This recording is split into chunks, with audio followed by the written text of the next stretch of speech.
Hey everybody, it's Doug here, Doug Mystic Eye on Board Game Geek. Just getting ready to do our next episode of Prison Outbreak. It's been a lot of fun so far. We're getting into a heck of a lot of trouble. But as you know, when we do these playthroughs, things don't always work out. So, without further ado, let's start with...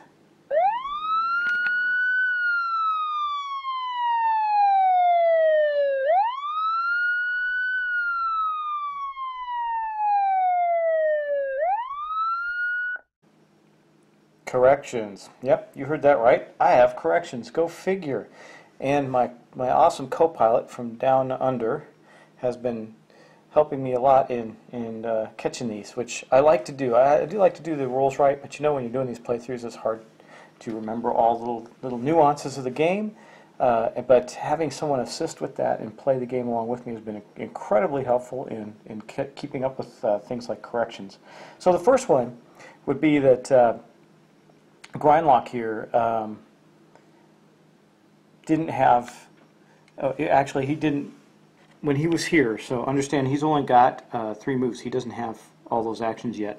It would have cost him 2 to move there, so this is okay. It still ended up right. He would have had to do his taunt here, and then he would have moved there. So in reality, while that is a correction, it really wasn't that impactful. The other one, maybe a little more. We're going to check that out because I think that I also did Watts as a problem as well. But still, as I look at it, I don't believe he did any...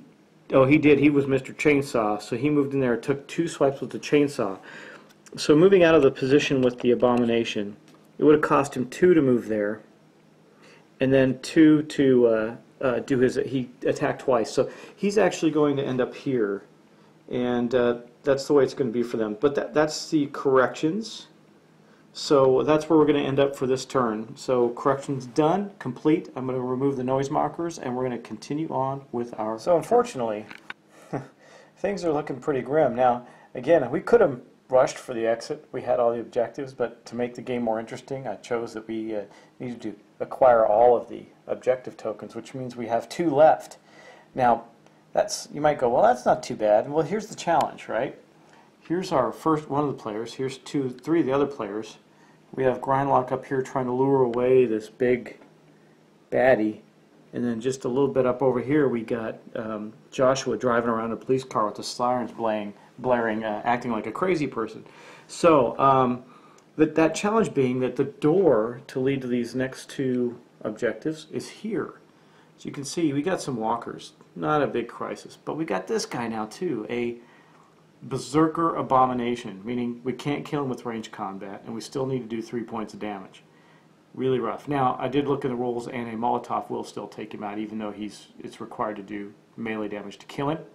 But that's our current scenario, so I'm going to stop there, and we're going to figure out who goes first in this fun and games. It's probably going to be Grindlock, so he can pull the big baddie a little farther along.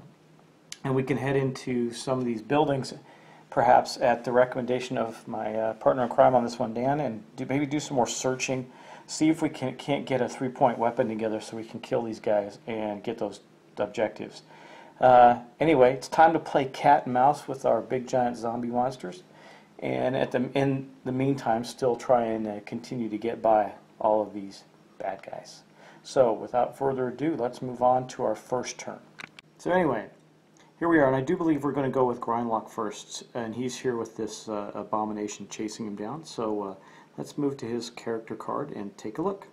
Okay, so Grindlock, he's got his fire axe and his sawed off, and those aren't going to do anything against the enemy he's facing.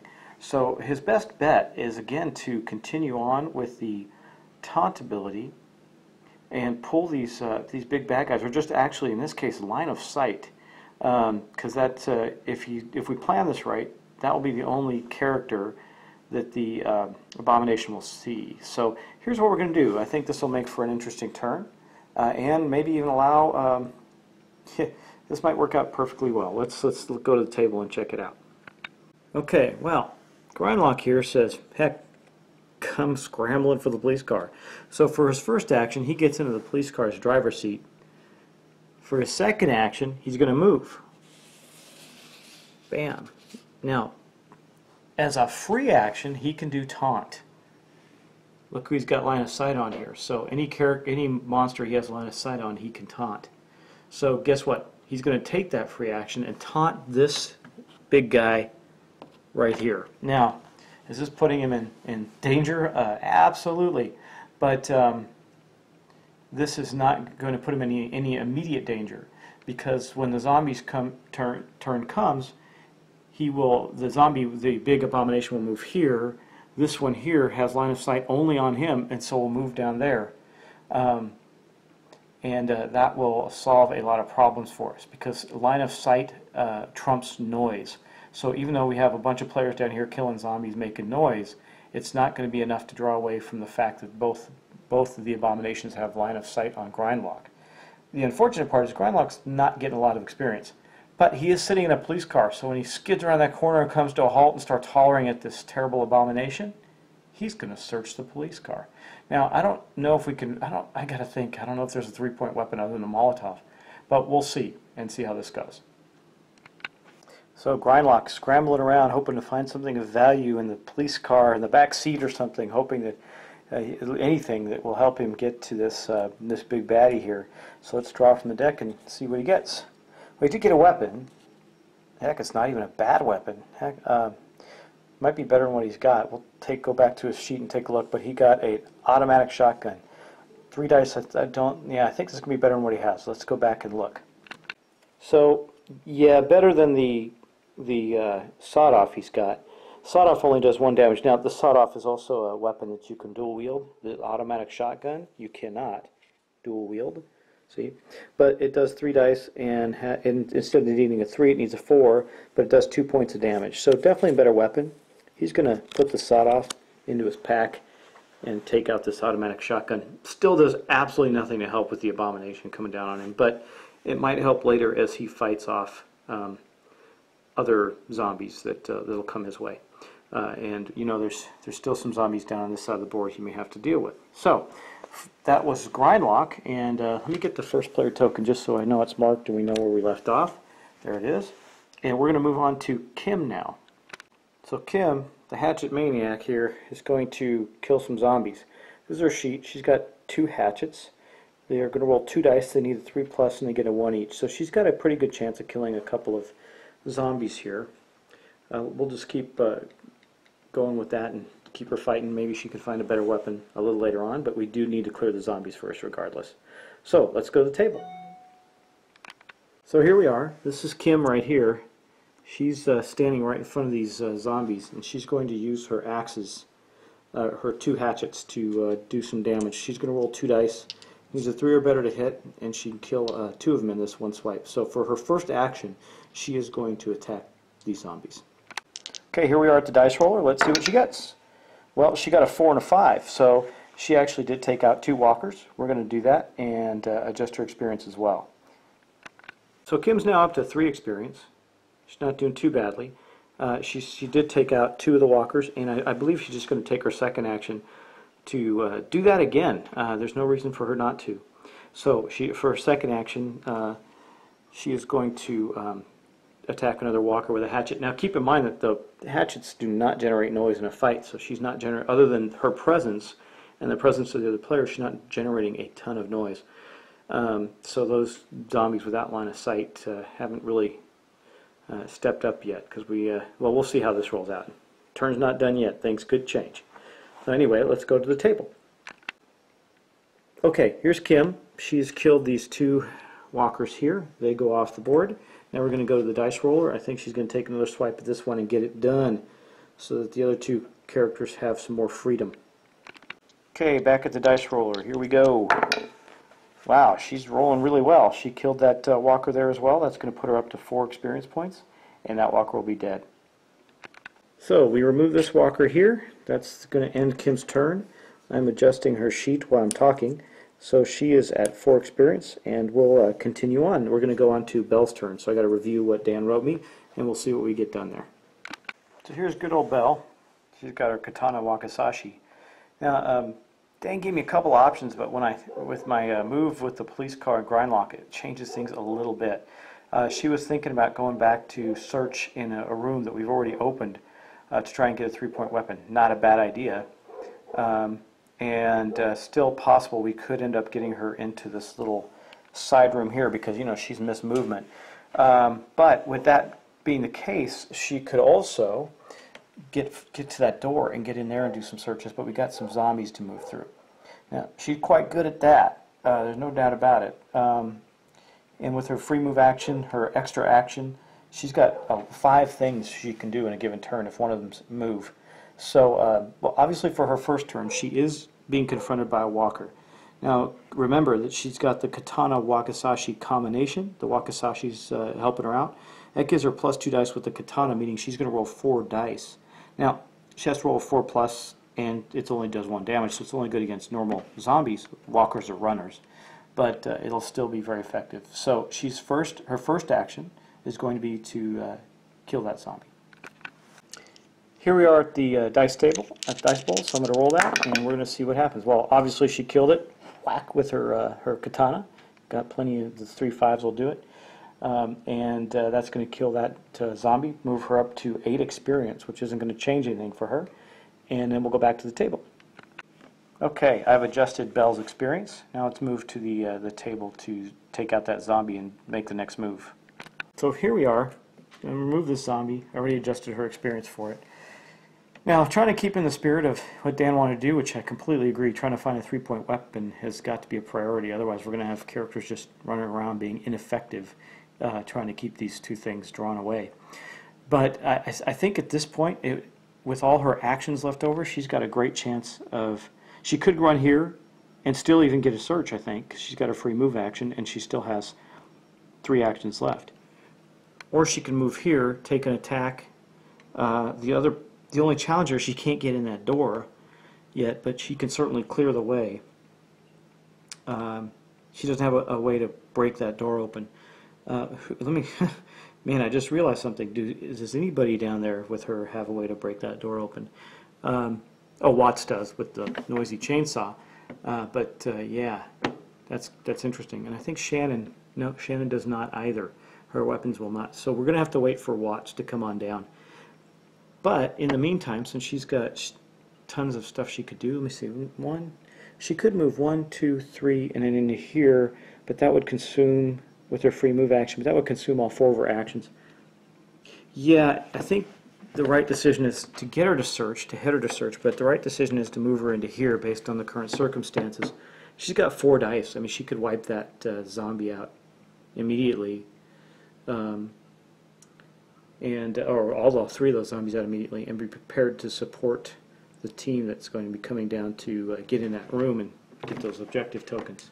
So we're not in as bad a shape as I thought, but let's go back to the bowl and roll for her attacks. Okay, now let's gather up our dice and do a roll. There it is. Well, she hit 2, so so that 1 action only killed. So let's see. She killed 1, took her free move action. That left her with 3 actions. She's killed another 2. That leaves her with another action or a couple more actions left. So let's see if she can get rid of this last one as well. So here we are. We're going to remove these 2. Now I got to keep in mind that to bump up her experience as well. She's still got 1 there. The Katana and Wakizashi are silent, so the only thing that's generated noise is her.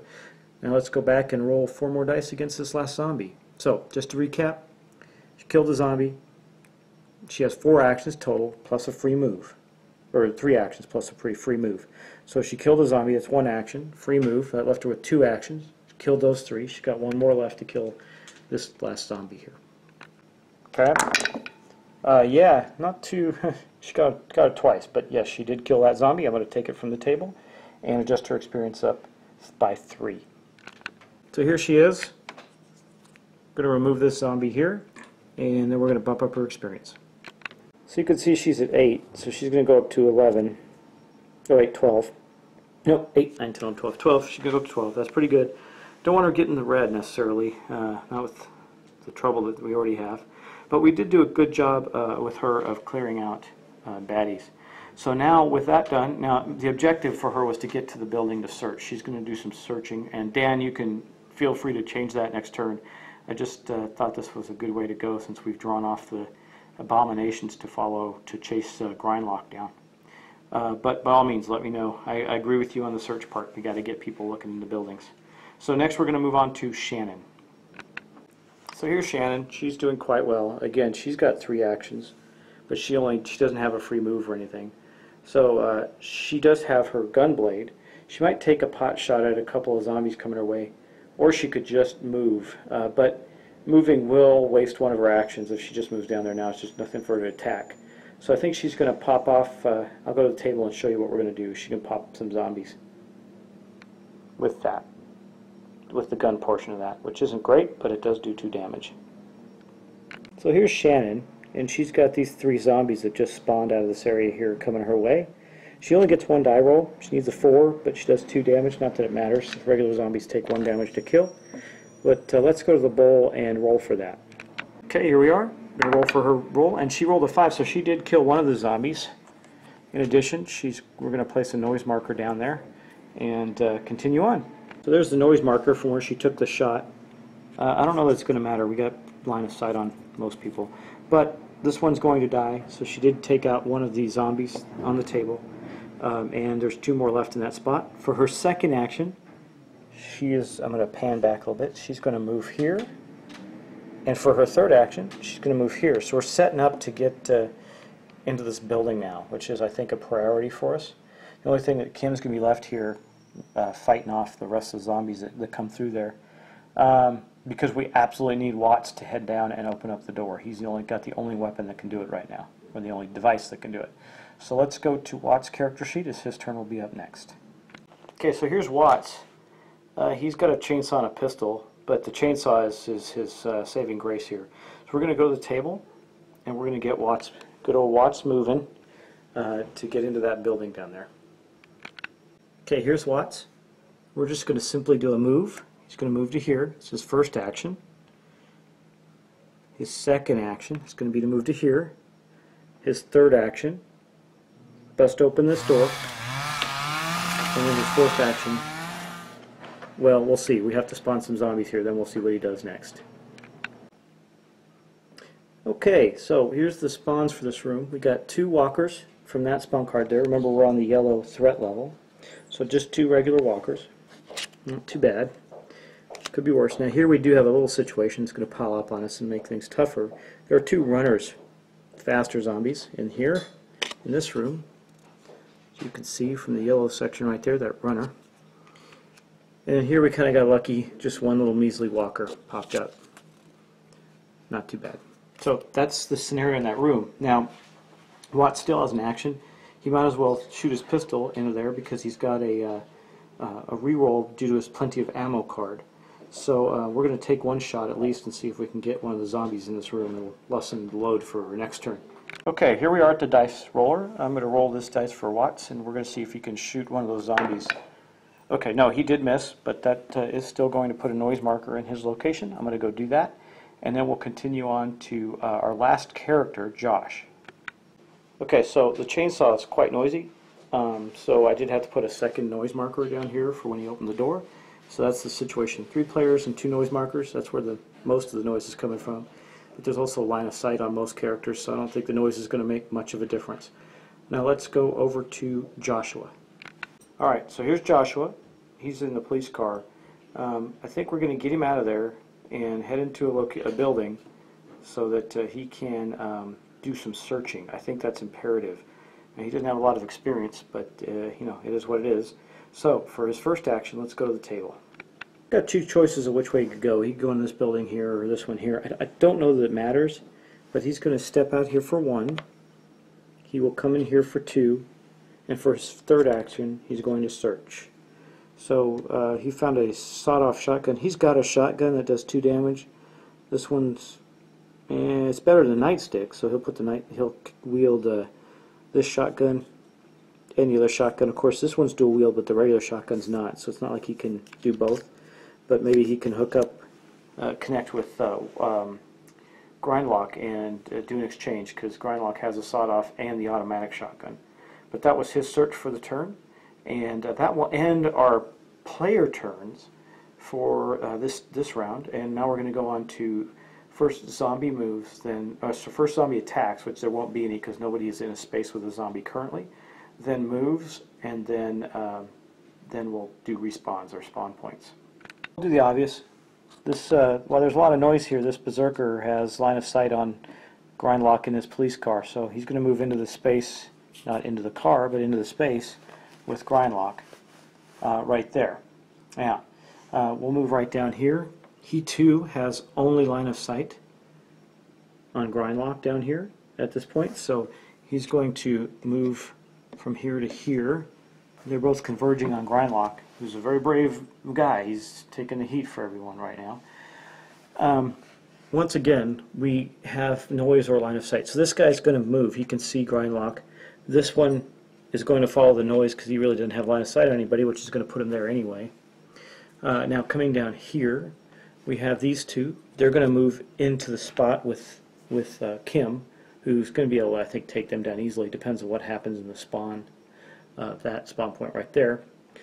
Going down here, the only thing that's really happening is this. They have line of sight on Kim, who's the closest player, so they're just going to pile up on the fence still until she moves. Then we got this room. And this room's a little problematic because these two ones here are going to move into the space with the players. These two are runners, so they're going to go 1, 2, and also be in the space with the three characters, which means now if they had appeared here, luckily they didn't, but if they had appeared here, they would have moved and attacked and done some damage. So we were really close to getting hurt there. Dodged a little bit of a bullet. Oh, and actually this one, I need to take this one back. This one did not spawn. I keep not realizing that while there's normally a door here in between these two rooms, it's sealed off. You have to go from over there, and I think I'm missing a door on the map, so I'm going to check that out. I was actually missing this door that leads into this room because this room's actually blocked off from here. So it's not going to spawn yet, just those ones that spawned so far.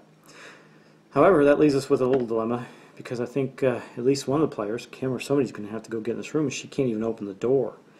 We need Grindlock or Watts with his chainsaw, so that was a costly oversight on my part. I guess the door was probably covered up by maybe a big trash bin or something, and they just couldn't see it, and now they can. Anyway, it doesn't really change a whole lot because we still get to go into that room and search, and we get to kill a bunch of zombies, but that is going to end zombie movement. Again, there were no attacks, so now we're going to spawn a bunch of zombies. Okay, well, since that one room didn't spawn and had the one zombie in it, I just used that as our first spawn, which is at this spot here. So there's only one little walker that came out there, not too bad. You can see. I'm going to get rid of that card. Now coming over slowly to the spawn point by the exit, we did have 3 walkers come out, just regular ones, so it's not terrible. We can mow them down with shotguns and chainsaws and be pretty effective. But that's 3 more there. They are piling up. I mean, look at that big bunch gathered up against the fence. Pretty rough. Okay, and here you can see we spawned 3 more regular walkers at the spawn point with the silent alarm. I wish we could turn that silent alarm off. That would be awesome. But once triggered, it continues to affect the scenario. So we got 3 more there. And then up here at our last spawn point, we have 2 Beserker walkers, as you can see on the card, and the yellow threat level. So that's going to do our zombie spawns for the turn, and that is actually going to end our turn for this round. And I think we're on, what, episode 6 or 7? It's 7, actually. Yeah, 7. So we're going to continue on, but that's going to end the moves. And I actually don't know, but I think I did that mistake free. We'll have to see. That would be awesome, but I usually do miss something. So anyway, I hope we'll see if I can. Maybe you guys take bets on whether or not I did that mistake free. Anyway, I'll see you next time, and look forward to getting this uploaded so you can watch the continuing excitement and how our hero Grindlock is drawing away these 2 massive behemoth monsters on him. A lot of fun. So, see you next time.